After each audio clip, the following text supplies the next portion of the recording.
Good evening, everybody. This is my fifth attempt to do this review, so I had to start again because I messed something up. But in continuing my reviews of weird fantasy novels and stories of the late 19th and early 20th centuries, I come to one of my absolute favorites, and that is H.P. Lovecraft's The Dream Quest of Unknown Kadath. Many of you will know Lovecraft only as a horror writer who wrote such classics as The Call of Cthulhu, The Dunwich Horror, The Whisperer in Darkness, The Thing on the Doorstep, The Rats in the Walls, Pickman's Model, and others of that nature. But he started out writing gentler fantasies in what is known as his quote-unquote dream cycle. The dream cycle includes this novella, The Dream Quest of Unknown Kadath, which is a novella. It's only 144 pages. It's not a full novel.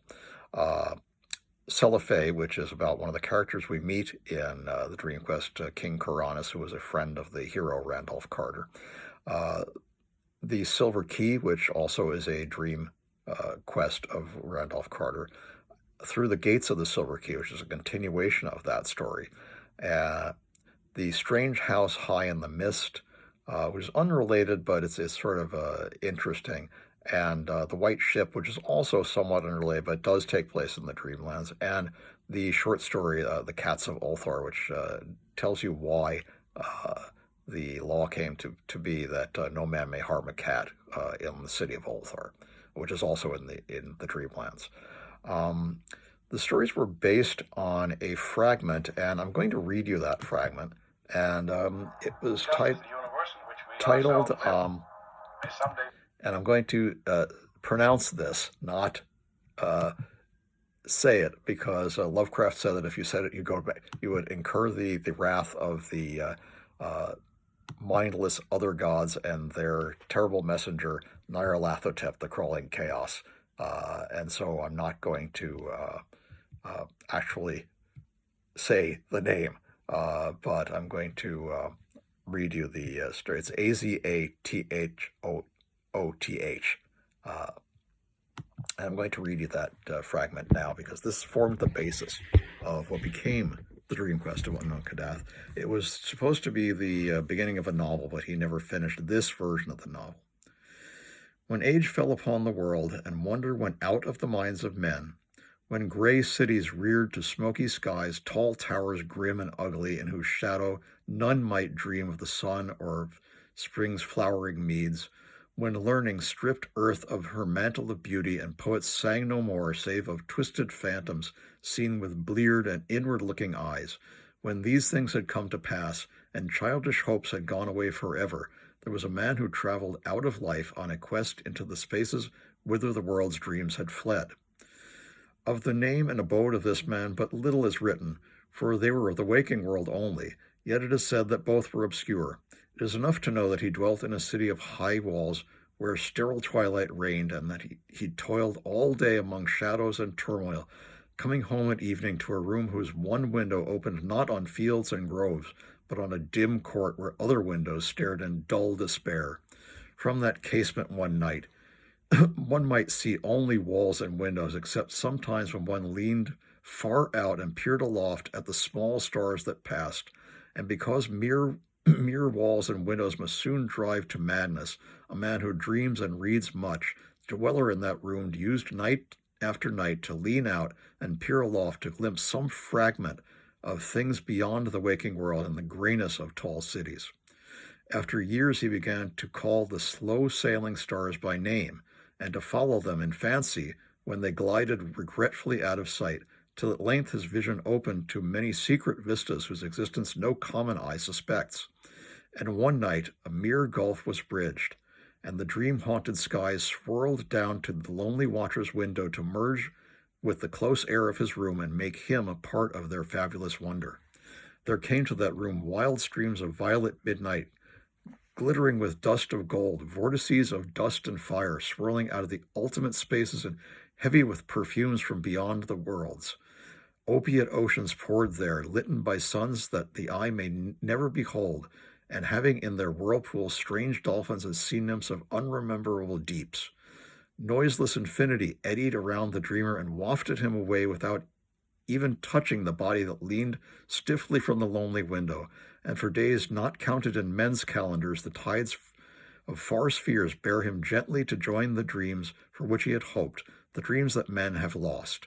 And in the course of many cycles they tenderly left him sleeping on a green sunrise shore, a green shore fragrant with lotus blossoms and starred by red camelotes. That's the entire short story. That was written in 1922. The Dream Quest was written in 1926 and completed in 1927. In the story, the hero named Randolph Carter sees a marvelous sunset city and is enthralled by it, but for some reason he can't go down to visit it. And I'm going to read you the intro because I like it, and it's very well written. Lord Dunsany later said that Lovecraft borrowed his style, but he also said, "I don't begrudge him that." So that's in itself is interesting. The person who sent this story to Lord Dunsany, interesting enough, was Arthur C. Clarke. The Dream Quest of Unknown Kadath. 3 times Randolph Carter dreamed of the marvelous city, and 3 times he was snatched away while still he paused on the high terrace above it. All golden and lovely it blazed in the sunset, with walls, temples, colonnades, and arched bridges of veined marble, silver-basined fountains of prismatic spray, and broad squares and perfumed gardens, and wide streets marching between delicate trees and blossom-laden urns, and ivory statues in gleaming rows, while on steep northward slopes climbed tiers of red roofs and old peaked gables, harboring little lanes of grassy cobbles. It was a fever of the gods, a fanfare of supernal trumpets, and a clash of immortal cymbals. Mystery hung about it as clouds about a fabulous, unvisited mountain. And as Carter stood breathless and expectant on that balustraded parapet, there swept upon him the poignancy and suspense of almost vanished memory, and the pain of lost things, and the maddening need to place again what once had been an awesome and momentous place. He knew that for him its meaning must once have been supreme, though in what cycle or incarnation he had known it, or whether in dream or in waking, he could not tell. Vaguely it called up glimpses of a far-forgotten first youth when wonder and pleasure lay in all the mystery of days, and dawn and dusk alike strode forth prophetic to the eager sound of lutes and song, unclosing fiery gates toward further and surprising marvels. But each night he stood on that high marble terrace with its curious urns and carven rail, and looked off over the hushed sunset city of beauty and unearthly imminence. He felt the bondage of dream's tyrannous gods, for in no wise could he leave the lofty spot, or descend the wide marmoreal flights flung endlessly down to where those streets of elder witchery lay outspread and beckoning. When for the 3rd time he awakened with those flights still undescended, and those hushed sunset streets still untraversed, he prayed long and earnestly to the hidden gods of dream that brood capricious above the clouds on unknown Kadath in the cold waste where no man treads. But the gods made no answer and showed no relenting, nor did they give him any favoring sign when he prayed to them in dream and invoked them sacrificially through the bearded priests of Nasht and Kamantah, whose cavern temple with its pillars of flame lies not far from the gates of the waking world.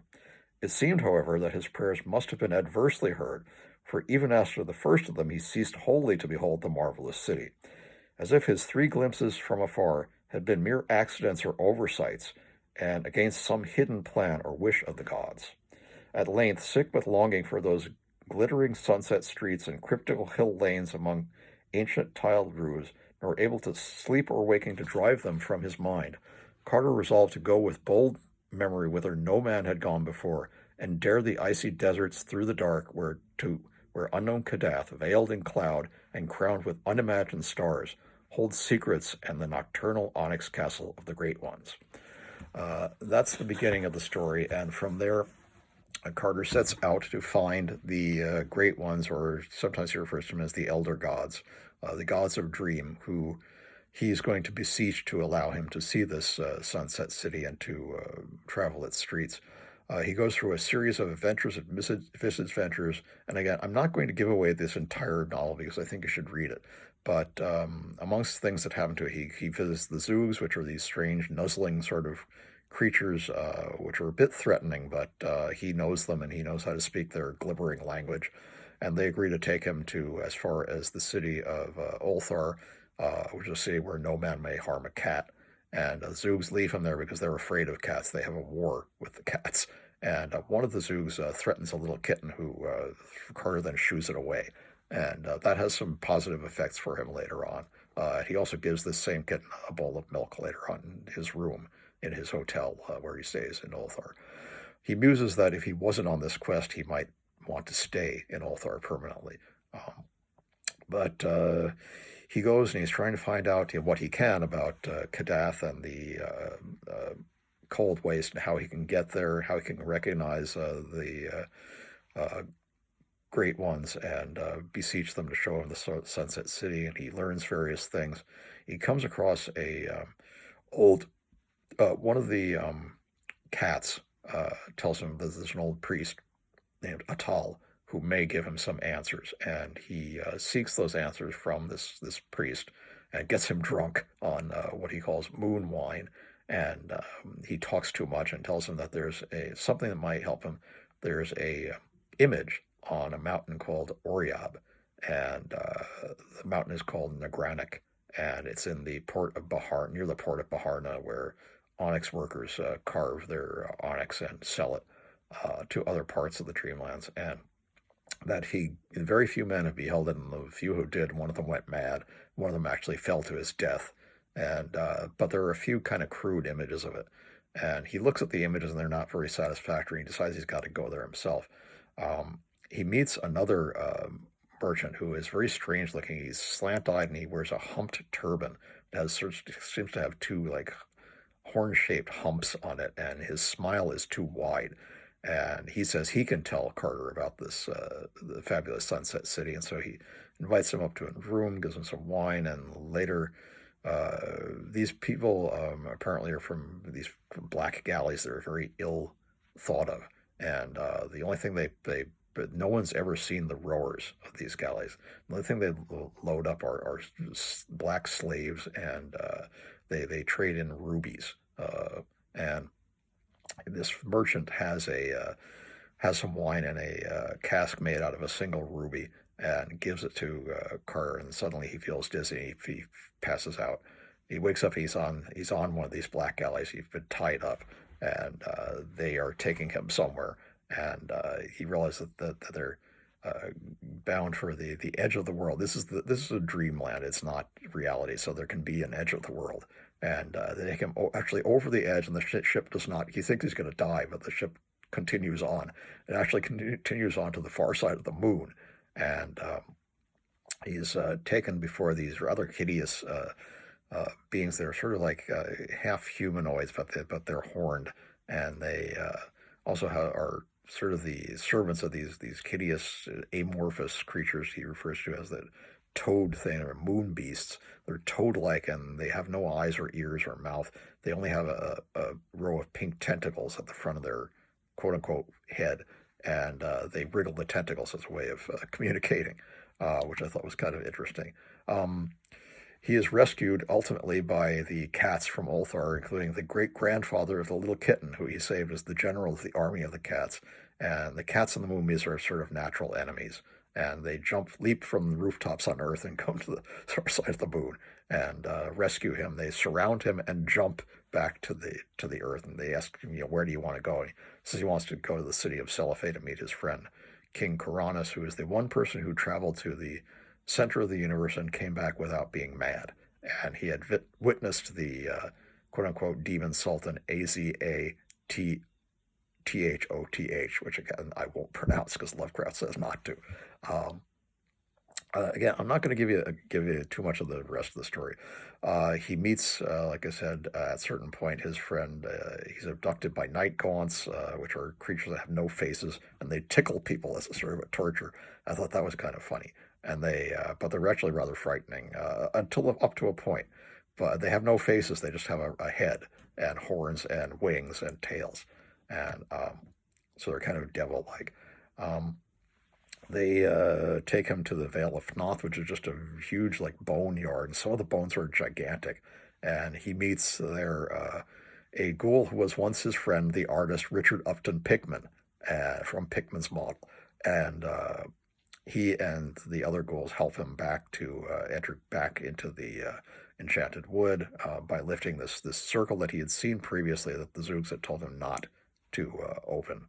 Um, uh, and then he hears the Zoogs plotting an attack on the cats, and he tells the cats about this, and they counterattack and they thank him. Goes through a number of other adventures. Eventually, he does find the Kadath, where Kadath he sees the figure on Mount Nagranic, and now he can tell who the descendants of the gods are by the way they look. And interestingly, the description that Lovecraft gives is someone with a high forehead, long earlobes, a pointed chin, and a long, thin nose. That's what Lovecraft looked like. So he's giving a description of himself as one of the gods. But he finds that these are the men of a town called Inquinoc, and meets them, goes through again a series of adventures and misadventures. Is eventually sort of abducted by a strange wind up to Kadath in the cold waste, and he's been accompanied by ghouls and night gaunts, but they vanish all of a sudden. And he finds to his shock that the castle of the Great Ones is empty. They're not there. They're gone. And he doesn't understand what happened. And eventually he's like, oh my, this whole quest was in vain. They're not here. So like he can't beseech them. And then he meets someone who looks like an Egyptian pharaoh, a young, handsome Egyptian pharaoh. And that turns out to be Nyarlathotep in one of his guises. And he tells him that the gods have fled Kadath. They were so enthralled by his marvelous sunset city that they went there and are reveling there, and he wants them to come back, that they've forgotten all about Kadath and their duties and to rule the dreamlands. And what he wants him to do, he's going to give him this beast called a shantak, which is a quote-unquote hippocephalic bird. Hippocephalic means horse-headed. And it's kind of like, half bird and half like a dragon because it has scales, not feathers. And it is enormous, and he tells him to fly it towards the star Vega, and that as long as he doesn't go too far, he can turn back and then head back to his sunset city with the shantak. And seeing that the bird, and also hearing Carter tell them about Kadath and how it misses them, they'll become nostalgic and go back. Well, that turns out to be a lie, and Nyarlathotep just wants to destroy him because he's rather a mocking, horrible entity, and suddenly he's hurtling on and on towards that demon sultan Azathoth, and he suddenly realized, wait a minute, I'm asleep, I'm dreaming. All I have to do to stop this is to wake up. So he jumps off the back of the shantak bird, and he wakes up, and he's back in Boston. But the description of what this Sunset City really is, given by Nyarlathotep, is beautifully written, and I'm going to read it to you.